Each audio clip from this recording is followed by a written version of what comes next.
As you can see, we got our first official snow last night. Isn't it beautiful? As far as I know, it wasn't expected. It was kind of a surprise to wake up to it, but it sure is beautiful. And of course, we have this gorgeous backdrop in our yard. All these beautiful mountains. Let's just see how much we got here. This birdhouse would be a good spot to measure. If I can do it one-handed, let's just see. Oops, yep, just about 2 inches. Pretty close. I'm not sure what the temperature is, but it is really cold, so I'm gonna head back inside and we'll get to today's video. Inside we got a warm, cozy fire going. It feels so much better. And of course we got the beautiful festive Christmas tree and the lights on. It just feels so Christmassy today. So since we had our first snowfall and it's feeling so cozy and Christmassy today, I thought I would show you how to make homemade spiced Christmas jam. It's one of my family's favorite recipes and I'm really excited to share it with you today. If you're new to canning, jelly and jam is a great place to start. The recipes are usually pretty simple and straightforward, and I'll show you the process today. And if it's something you've been a little intimidated by, I hope that today's video can encourage you to give it a try. Jams and jellies are a great place to start because you don't have to worry about the pressure cooker. All you're gonna do is use the hot water bath, which essentially is just putting your canned goods in a bath of hot water. It's really just, you're gonna boil them in hot water. You have to make sure the water covers the jars, the lids completely, like by 2 inches. But that's really all it is. It's gonna seal the jar for you. So it's really not that complicated, but you can use a canner like I have. You can technically just use a big pot of hot water. It doesn't have to be a special canner, but this is very useful, of course. So whenever I start a canning recipe, the first thing I do is to fill my huge pot and get it on the stove. So I'm gonna turn this to high. We need this water to boil, and it's a lot of water. So I'm gonna get that going before I even start my recipe. I'm gonna put the lid on, and that'll help heat that up so that when we're ready to put our jars in there, our water should be pretty good and hot. I'll go ahead and put the recipe in the description so you can read it at your leisure, or you can copy it down, whatever works best for you. But I will talk about the amounts as we go. One of the favorite parts of this recipe is that it has strawberries in it and raspberries. So we harvest them in the summer from our garden, and I freeze them and I save them on purpose just for this recipe. That's how much my family likes it. Of course, we eat lots of them fresh and do other things too, but so we have raspberries, strawberries, and cranberries. I don't grow those, so I do have to buy them. And I just want to forewarn you, this recipe has a ton of sugar in it. It's just one of those recipes that it's so good and it's nostalgic to us. It tastes like Christmas. I don't mess with it. I have seen recipes to substitute, maple syrup or using honey or something like that. And I certainly would love to try that sometime, but this is just a classic one. We just accept that there's a lot of sugar in it, and you don't eat that much at one time anyway. So just know that ahead of time. You're gonna be shocked with how much sugar there is. All right, so we're gonna use 8 cups of strawberries. And like I said, mine are frozen. If you have access to fresh strawberries, that's awesome, and that would work too. But we're gonna put all the fruit in the food processor and blend it up. It will break down some in cooking, but we want it to be in a little bit smaller pieces. So I'm gonna do mine in batches in my food processor because it's not big enough to do it all at once. Next up, we're gonna blend 2 cups of raspberries.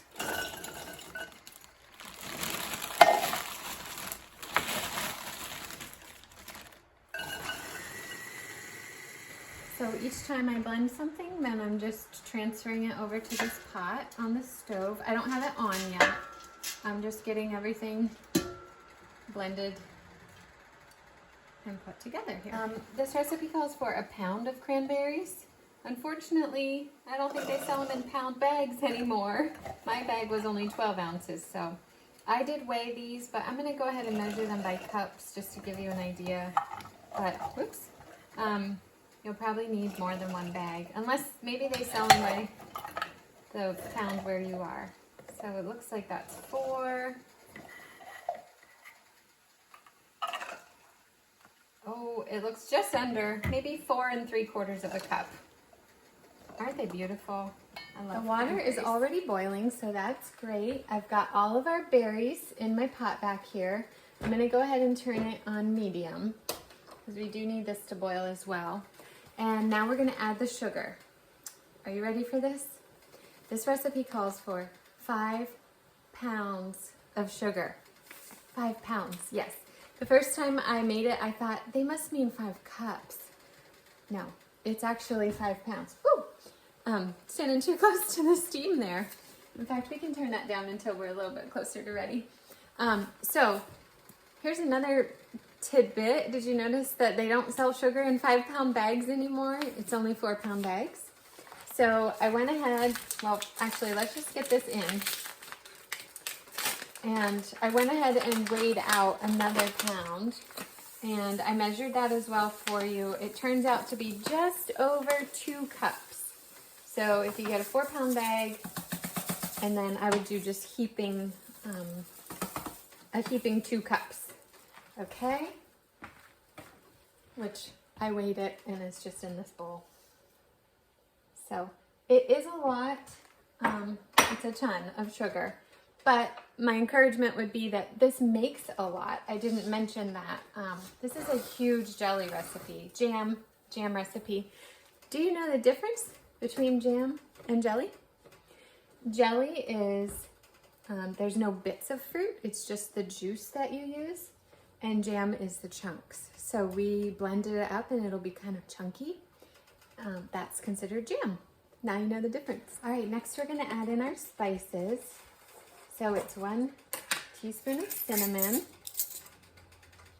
I love cinnamon. I'll probably do a heaping teaspoon of cinnamon because my family loves it. And 1 teaspoon of ground ginger. I'm running low on my ginger, but I have just enough for today. A little bit extra. And 1/4 teaspoon of cloves. Ground cloves. Cloves are pretty strong, so you don't want a lot of them, but they will help it have that Christmassy flavor. So here it is before I've mixed the spices. It's still very frozen and that tons of sugar in there, but I've got it, I can't do it very well with one hand, but I'll mix this up together. And then we're just gonna wait that the berries will break down, the juices will come out, and it'll get more liquidy. And then we need it to boil. So it'll be a little while until that happens. We're just gonna let it on here to simmer. Ooh, down in the bottom there, did you see that? It's getting juicy down there. That's what we're looking for. I can tell that we're getting really close. The jam is really liquidy. I'm just waiting for it to boil and then we can move on with the next step. I have a little pot of water here. I'm gonna put it on low and I'm gonna put my lids in there. My mother-in-law taught me, of course, she's been canning for years, and she taught me to boil the lids. I have since learned that you're not supposed to do that. It's not necessary, but you can warm them, and that just, I guess it just makes sense to me because that's the way I learned. My understanding is it would soften the rubber here, but I guess with what it's made of now, you don't have to do that, but I still like to just warm them, but you do not want to boil them.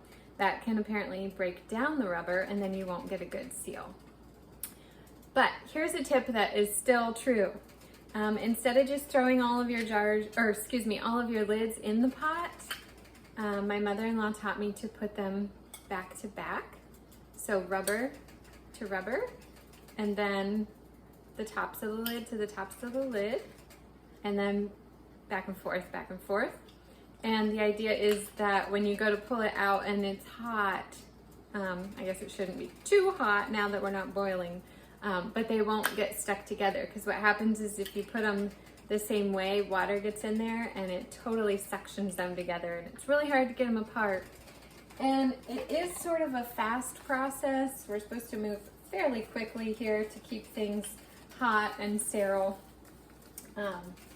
So anyway, that is a great tip, and I think of her every time I do that, just to do the back and forth thing.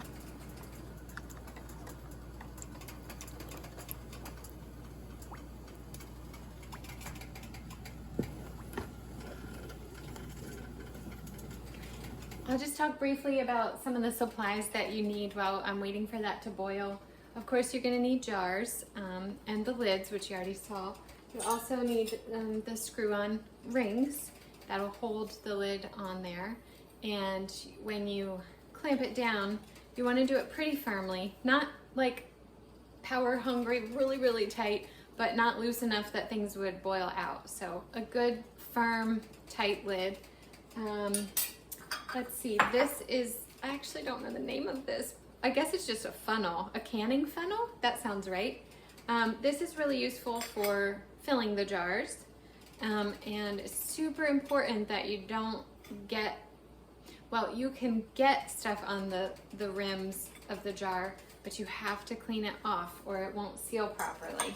So this is really helpful to, with that process, to eliminate getting the rims of the jars gooped up with stuff. And then these, I'm so sorry, I don't know the names of things, I just use them. Rubber, these are like a rubberized grabbers. Anyway, so these will be helpful for putting the jars in and especially taking them out. So you can see it just holds it, because of course we're going to be dealing with hot liquid. You can really burn yourself badly with the hot jelly, as well as taking the jars in and out of that boiling water. So you want to make sure you do have the right tools. All of these things are super inexpensive. You can get jars and the lids and the rings, you know, in a 12 pack for a few dollars at Walmart, or I'm sure they sell them online too. But these canning supplies, this is my mother-in-law's. It's, you know, it's probably 50 years old. A friend of hers taught her to can, so I'm guessing this has been passed down for years, but I picked this up somewhere along the way, and I'm really glad for it. I don't use Sure Gel. You certainly can.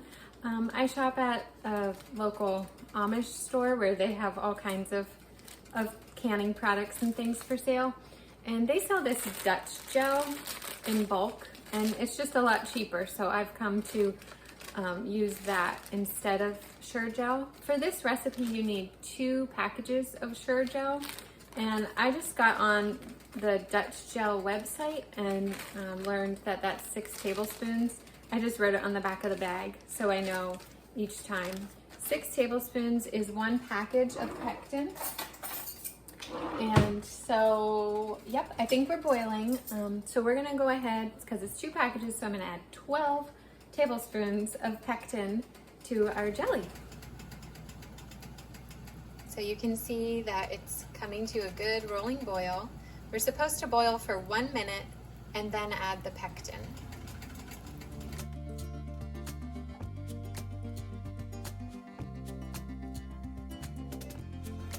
Once you've added your pectin, you're gonna go ahead and give it a good stir, and then it needs to come to a boil again. Once it reaches a boil for the second time, you wanna time that for another minute, and then we're ready to load up our jars. Okay, pectin's in, it's boiled for 1 minute. I forgot to mention the next step is to skim off any of that foam. You don't want that in the top of your jars. So I usually just take a big metal spoon and just try to skim it. It's kind of hard, I think, but Like I said, it's not very pretty when you have that in your jar. I don't think it'll hurt you or anything, and sometimes I don't worry about it too much. There actually is a lot of foam in today's batch, but I think especially when you're giving it as a gift, you want to skim that off. Okay, so I used an actual ladle to ladle this in, and just remember, please be very careful. So we're gonna put the funnel over here, and then we're just gonna ladle it in. It's very, very hot, and you'll read about, it's called headspace. So we don't want to fill that jar to the very tippy top. In this recipe, we're going to leave about ½ inch of headspace. Or another way to do it is to just look at the top of the jar, and it, you know, where it gets into the screwing part of the jar. That's about how far I leave it. You can probably fill it a smidge more than that, but that's just an easy way for me to make sure I leave headspace. What can happen is they can overflow, and oh boy, that would make such a mess in your canner and everywhere. So it's definitely worth it. You think, oh, I can squeeze more in there, but it's definitely worth it to just leave that space. I should have also mentioned this recipe, maybe I did. This recipe makes a ton of jars, which it works out really well for me because my family likes it so much. So I still have plenty to give as gifts, and then we have plenty on our shelves. But you can certainly feel free to have this recipe so you don't have so much. If it's your first time trying it, you want to make sure it's something your family will enjoy, I would certainly recommend that. It's supposed to make 12 jars. I only prepared 11 today because whatever's left over, I'm just going to put it in a bowl. I know my family's going to eat it right away. And I'm actually working on making some special family potato buns to go with it, and I will share those in another video with you.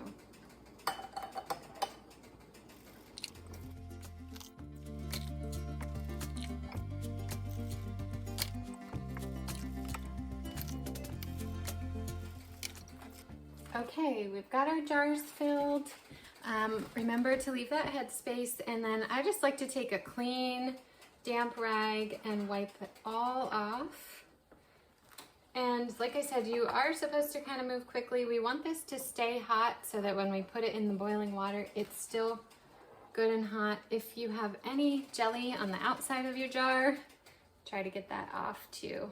The main focus is, of course, the rims there, but it'll make a mess if you get it anywhere. Okay, so do a couple and then have our lids.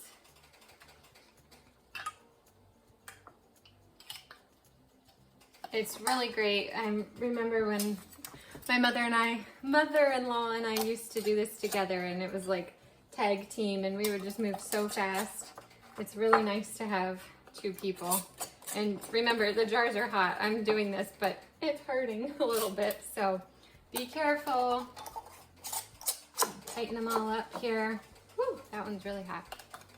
You can use your rag or something to hold on with, but you don't want to spread more jelly, so be careful. Okay, we've got our canner full of boiling hot water here, and we're just going to load the jars in now using our rubber grabber. This is how I do it. You can have a tray and lower them down, and that's great. I never got one with my canner, and so I just never worried about it. It's never been an issue for me, but I think technically you are supposed to have that. Maybe I should have thought to show you this before. The water canner isn't completely full because I'm doing these jelly jars, so I didn't load it completely up with water. but I knew that the jars would displace some of the water, so I filled it maybe about halfway. And remember, you just have to make sure that the water is at least 2 inches above the jars. So I think we're well within that. You can start your timer when it's boiling again. It needs to come to a rolling boil after you've put the jars in the water. And for this recipe, we're gonna do the hot water bath for 10 minutes. So we won't start our timer until it's boiling. While you're waiting for your 10 minutes of boiling, you can do what I did, get the dishes done. But also, it's important to clear a space for the jars when they come out. So they have to stay there for 24 hours to cool. So I like to take a towel and get it ready. And then you're gonna have a second towel. We'll take them out one at a time. And then you're gonna have a second towel to put over top of them. And that's just to help them cool down a little bit slower so there's no jars cracking or anything like that. My timer went off, so we're gonna take these out really carefully. And place them on our towel, which we have all ready.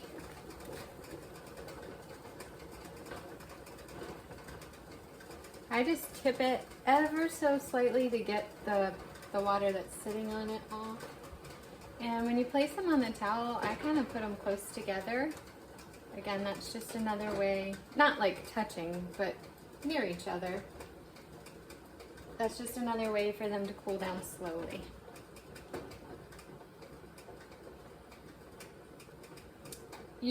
I would not recommend like tipping them upside down or anything like that. You kind of want to keep them upright and be gentle. And then all of a sudden you'll start hearing these lids pop, and it's just the best sound ever because that means it's sealed. Before I put my towel on top, I just wanted to show you. So these two here in the front, they got a lot of foam in there. I had a hard time clearing it all out today. Oh, that's a good sound.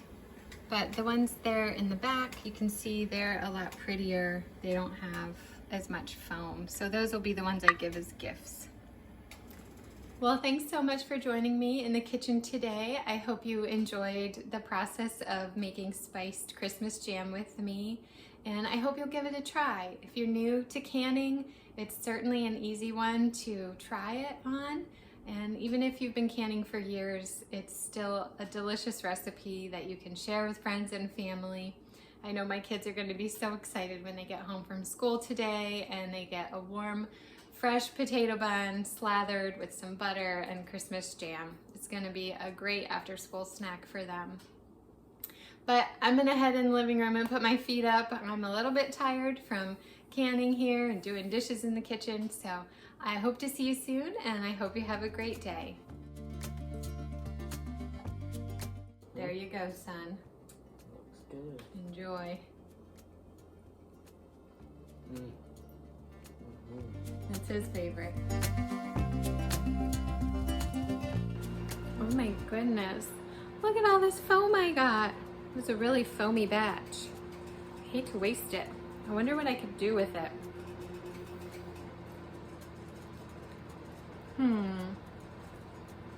I bet it would be good mixed in a cheesecake maybe. That sounds delicious. Jellied foam. What to do, what to do.